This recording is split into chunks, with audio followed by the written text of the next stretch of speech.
이 좌파 세력들의 밑바닥을 보고 있는 것 같거든요. 정권 찬탈을 위해서 어디까지 할 수 있는가. 이 윤석열 대통령의 비상계엄 이후 4개월 동안 대한민국 국민들이 거대한 정치의 반전 드라마를 연출했는데, 그런데 그 배경에 우리 국민들이 드디어 윤석열 대통령이 먼저 이야기했던 이 민주당이 거대 의석을 바탕으로 행정부와 사법부까지도 완전히 무력화시키려고 하는 그 행태의 진면목을 알게 됐다. 그렇죠. 실체를 알게 됐다는 것이 우리 국민들을 충격받게 만든 대목인 것 같아요. 네. 그러면서 동시에 이 강성학 교수가 이런 표현을 썼습니다. 행정부를 국회의 시녀로 만드는 상황이 발생했다. 삼권 분립이라는 것은 행정부와 국회와 사법부가 서로를 존중하면서 견제하는 건데, 네. 이 국회 입법부의 권한이 지나치게 비대해지고 법으로 명시되어 있지는 않지만 예전에는 그래도 참아하지 않았던 것, 네. 우리가 지킬 것은 지키자 했던 부분을 이재명의 민주당은 눈치 보지 않고 드라이브를 밟고 폭주하다 보니까 사법부도 이 국회가 침탈해버리고 재판 안 가버리고, 이재명 그러잖아요. 네. 행정부도 완전히 줄탄핵으로 바보를 만들어버리고 예산 삭감으로 그렇죠. 눈알을 뽑아버리고, 네. 이거 대통령의 표현입니다. 헌재에서 예. 변론한. 이런 모습들이 정말 드러난 게 어떤 삼권 분립으로 인한 민주주의의 어떤 뼈대가 민주당으로 인해서 무너졌던 네. 그런 2, 3년을 우리가 겪었던 것 같아요. 그 과정에서 윤석열 대통령은 이걸 국민들에게 알려야 한다라는 어떤 절박한 예언자적 심경을 갖게 된 게 아닐까 싶고요. 그렇죠. 사실 저희가 본 것보다 얼마나 더 많은 것들을 보셨겠습니까? 그럼요. 그런데 네. 이제 결과적으로 그런 거죠. 지금 저희가 비상계엄 이후에 이 일련의 과정들을 보면서 정말 이 좌파 세력들의 밑바닥을 보고 있는 것 같거든요. 정권 찬탈을 위해서 어디까지 할 수 있는가. 사실 아까 사법부도 말씀하셨지만 사실 허위사실 공표죄가 헌법재판소에서도 합헌을 하고 지속적으로 이야기를 했던 그런 건이에요. 그런데 이번에 사법부 판결이 이재명 대표를 무죄를 주기 위해서 사실상 법 자체를 형해화를 하지 않았습니까? 네. 입법부 자체까지 자기 부정을 그렇게 하게 된 이런 상황이에요. 더군다나 지금 행정부를 30명에 대한 줄탄핵을 넘어서 국무회의를 무력화시킬 목적으로, 그러니까 무정부 상태를 획책할 그런 목적으로 내란 모의를 했다라는 거 아닙니까? 그거 실제로 이재명의 대장동 변호사가, 예. 그러니까 보수 변호사 아니고요. 맞습니다. 대장동 변호사가 본인 SNS에다가 이거 국무회의 무력화시키려고 줄탄핵하는 거 이거 내란이다. 맞습니다. 라고 글을 올렸다가 난리가 나니까 지우기도 했었잖아요. 예, 근데 내란죄가 맞죠. 어떻게 보더라도. 왜냐면 이게 내란죄라는 것이 국헌 문란이니까. 국헌 문란을 네. 목적으로 행정부, 헌법기관을 무력화하는 것이 구성 요건이지 않습니까? 그런데 이것은 그냥 법에 탈을 썼을 뿐이지 행정부를 무력화시켜서 무정부 상태를 만들기 위한 그런 계획을 하고 있다는 것이고,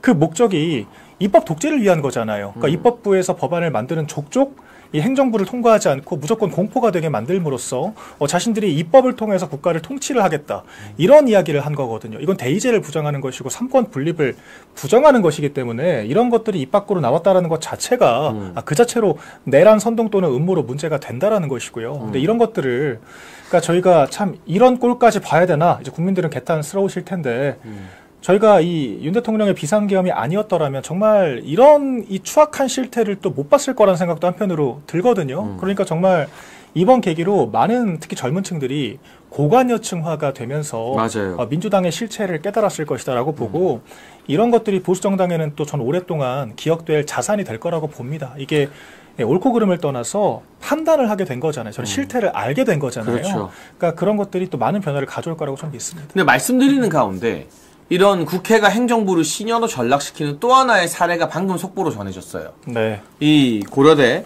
강성학 교수 칼럼에 나와 있는 이 예시가 방금 속보로 전해졌어요.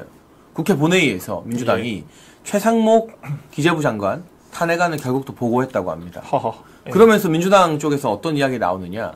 4월 4일까지는 일단 참는다. 네. 그렇지만 4월 4일에 윤석열 대통령이 탄핵 기각이 되든 인용이 되든 한덕수 최상목은 반드시 그 이후에 탄핵한다. 네. 라는 게 지금 민주당에서 나오는 이야기거든요. 언론 보도로도 반영이 되고 있고, 네. 야권 주도한 최상목 탄핵 소추안이 국회 본회의 보고됐고 이제 72시간 안에 표결을 거쳐야 됩니다. 네. 과연 72시간 안에 우원식 의장이 이걸 본회의 상정해서 표결을 거치게 할지 지켜봐야 됩니다만, 이 와중에도 4월 4일 헌재 선고를 불과 이틀 앞두고 있는 와중에도 예. 민주당은 물불 가리지 않고 최상목까지 탄핵하겠다.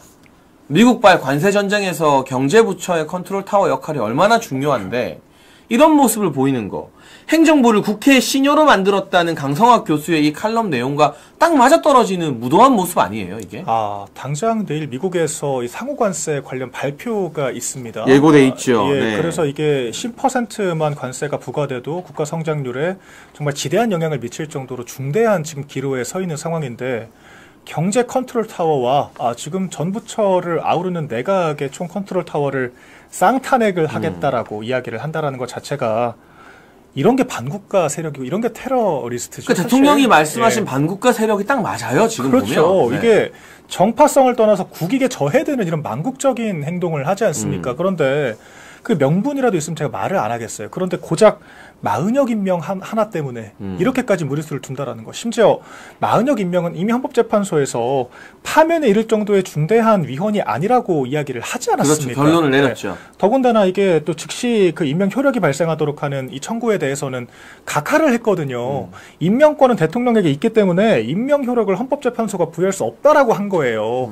그러니까 그렇다라 그러면 권한대행이 고유 권한에 대해서 좀 왈가왈부를 하고 있는 건데 이런 상황에서 정말 지금 재난 상황이라든지 관세 전쟁이라든지 트럼프 행정부와의 관계 이런 것들 하나도 따지지 않고 정말 민주당 초선들 표현대로 아무것도 따지지 않고 탄핵을 하겠다라는 거 이런 것 자체가 정말 국헌문란의 목적을 이야기하지 않을 수가 없는 것이고요. 또 오늘 민주당이 그런 얘기도 했더라고요. 최상목 권한대행한테 그 전 권한대행 이제는 부총리죠. 부총리한테 미국 국채를 매입했다라고 해서 이걸 또 탄핵 사유에 아니 근데 넣겠다라고 미국 국채 합니다. 매입하고 투자한 게 왜 탄핵 사유죠? 국민연금 같은 경우는 그거 네. 어마어마한 단위로 갖고 있을걸요, 제가 맞습니다. 알기로는. 그리고 공무원법상으로도 그 국내 증시 말고 국외 증시에 대해서는 해외 증시에 대해서는 특별한 규제 같은 것들이 없거든요. 맞아요. 그래서 이런 게 문제가 법적으로 되지도 않고 구체적으로 뭐 얼마나 차익을 얻었다라는 그런 증거도 아직 없고 그냥 매입을 했다는 사실만을 가지고 지금 탄핵을 하겠다라는 거예요. 그러니까 박성재 법무부 장관은 노려봤다라고 탄핵을 하지 않았습니까? 거의 뭐 불경죄라도 만들어서 정말 무더기 탄핵까지 할 기세입니다. 그러니까 이게 지금 제가 제일 끔찍한 것은 정말 대통령이 만약에 파면이 안 되고 기각된다라고 하더라도 지금 21대 국회가 3년 넘게 남았거든요. 그러게요. 네. 이게 정말 끔찍한 저는 상황이라고 보고 지금 거의 뭐 2년 동안 3년 동안 30번 탄핵을 했는데 192석 야권이 앞으로 남은 3년 동안 또 얼마나 기상천외한 이유로 또 탄핵안을 올리고 발의를 하고 또 얼마나 또 많은 탄핵을 통해서 이 국론을 마비시키고 국론을 분열시킬지 벌써 걱정이 됩니다. 그러니까 이제 민주당에서는 윤석열 대통령 탄핵 기각으로 직무복귀하게 되면 의원직 총사퇴로 대응하겠다. 예, 제발 좀 했으면 좋겠습니다. 제발 해서 응원하겠습니다. 총선 한번 다시 치러보자. 정말 제대로 선관위 감시 행정부가 매의 눈으로 하면서 그렇죠. 정말 그게 말뿐이 아닌 이현주 의원이 이야기했죠. 의원직 총사퇴해야 된다. 그게 말뿐이 아닌 민주당의 선택이었으면 좋겠다라는 생각이 드는데요. 강성학 칼럼, 강성학 고려대 명예교수의 아시아투데이 칼럼 쭉 더 이어가 볼게요. 윤석열 대통령의 비상계엄이 잠들어 있던 국민들에게 이 반역 세력, 반국가 세력의 실체와 부정선거의 위험성에 대해서 일깨우는 효과가 있었다. 그런데 야비한 10여 명의 여당 배신자들이 야당과 이재명과 모의해서 현직 대통령 탄핵이라는 최악의 사태를 만들었다. 하지만 그 과정에서 윤석열 대통령은 자신의 안위에 대해서는 관심이 없고 국민들의 안전을 생각하는 사나이다운 품위를 지키는 모습을 보여줬다. 반면 반역자들은 절제력과 분별력을 완벽히 상실하고 권력을 찬탈하기 위해서 조급했다. 그 결과 그동안 정치에 관심이 없었던 일반 국민들과 청년들이 윤석열 대통령의 부름에 부응해서 깨어났고 그로 인해서 대통령 지지율이 우리 아시아투데이 기준으로 40% 후반까지 계속해서 치솟고 유지가 되면서 결국 탄핵이 기각되기 직전의 상황까지 여론이 형성된 것 아니겠는가. 정말 이 계엄 이후의 정치 드라마는 로마의 어떤 시저를 폭군이라고 하면서 암살했던 브루투스와 캐시우스가 결탁해서 결국 이 두 사람은 시저를 제거하는 데는 성공하지만 비참한 최후를 맞이하게 되죠. 그때 당시를 연상시킬 정도의 상황. 결국 다른 점이 있다면 로마 역사에서는 시저가 제거되지만 대한민국 2025년 역사에서는 윤석열 대통령이 돌아오고 이 브루투스와 캐시우스에 해당하는 게 바로 한동훈과 이재명이거든요. 그렇죠. 서로 결탁해서 시저를 제거한. 이 사람들이 로마에서는 각자 명예롭게 죽음을 택하지만 이 네. 둘은 또 끝까지 남아서 호시탐탐 권력 찬탈의 기회를 노리겠죠. 하지만 여러모로 앞선 역사적 사건들과 좀 비교가 되는 그런 상황인 것 같습니다. 그러면서 저는 이 칼럼에서 눈에 띄는 게 지금 우리나라의 헌법이 국회 입법 독재에 눈을 감고 있다. 그러니까 국회가 이렇게 줄탄핵을 하고 네. 예산 삭감을 하고 150석만 넘기면 마음대로 하는 것에 대해서 지금 우리나라 헌법이 국회 입법기관을 견제하는 데는 좀 부실하다. 예. 왜냐하면 헌법이 만들어질 때 수정됐던 87 체제에 있어서는 아무리 어떤 정당이 과반 의석을 차지한다 해도 지금 이재명의 민주당처럼 소위 말해 미친 짓을 할 줄은 몰랐던 거예요. 그렇죠. 그리고 역대 이명박 정부 때 18대 때 보수 정당이 180석 넘게 얻었어요. 네. 자유선진당이랑 합하면. 근데 이런 짓거리는 안 했거든요. 그럼요. 그래서 이게 개헌을 하게 된다면 윤석열 대통령이 개헌 말씀하시잖아요. 네. 국회 입법 독재를 견제할 수 있는 헌법 조항이 반드시 들어가야 되는 것 아니냐. 네. 해외처럼 대통령이 국회 해산권. 프랑스 같은 나라는 대통령이 국회 해산하면 총선을 다시 합니다. 맞습니다. 그러니까 그런 것들이 들어가야 되는 것 아니냐는 지적이 저는 이 칼럼에서 제일 눈에 들어왔는데 네. 박민영 대변인 어떻게 생각하세요? 그러니까 저도 문재인도 저가 정말 싫어하지만 문재인 때도 이 지경은 아니었습니다. 180석 가지고 이렇게까지는 안 했는데 그럼요. 물론 그때는 여당이긴 했지만 야 저는 이번에 진짜 총선 한 번 지면 이 나라에서 대통령은 아무것도 할 수가 없구나. 그러니까요. 이런 저는 전례를 남긴 사례라고 생각을 합니다. 그러니까 대통령이 심지어 임기 2년 차라고 하더라도 총선 한 번 과반 의석만 내줘도 지금 192석이긴 하지만 엄밀히는 과반 의석만 가지고 있어도 대통령 탄핵과 개헌 빼고 국무위원 총리 탄핵부터 그 법안들의 일방적인 통과까지 다 할 수 있는 그건 거거든요. 151개로 다 할 수 있는 거예요. 그럼요. 사실은. 지금 네. 법사위까지 민주당이 독점을 하고 있는 상황이기 때문에 아무런 지금 제동장치가 없는 상태인 것이고, 그러니까 지금 우리나라 제도의 87체제 허점을 지금 적나라하게 저희가 보고 있는 거죠. 그러니까 이런 것들을 제도적으로 시스템적으로 막을 방법이 없다. 그렇기 때문에 저희가 법적 제동을 못 거는 것이고 민주당이 이걸 또 이용을 하고 있지 않습니까? 우리는 법적 절차에 따라서 일을 했다라고 이야기를 하고 있어요. 그러니까 언제부터 그렇게 법을 잘 지켰는지 모르겠지만 당장 법사위원장부터 그 미 대사관에 그 폭탄 안고 들어갔다가 그 테러리스트로 국가보안법 정청래. 처벌을 네. 받지 않았습니까? 아니 이런 정당에서 법을 이렇게까지 그 악용을 할 줄은 상상도 못했던 건데 이런 것들을 방치하면 앞으로 또 어떤 보수 대통령이 탄생을 한다라고 하더라도 차후에 똑같은 저는 이런 아픔이 반복될 수밖에 없다라고 생각을 하고요.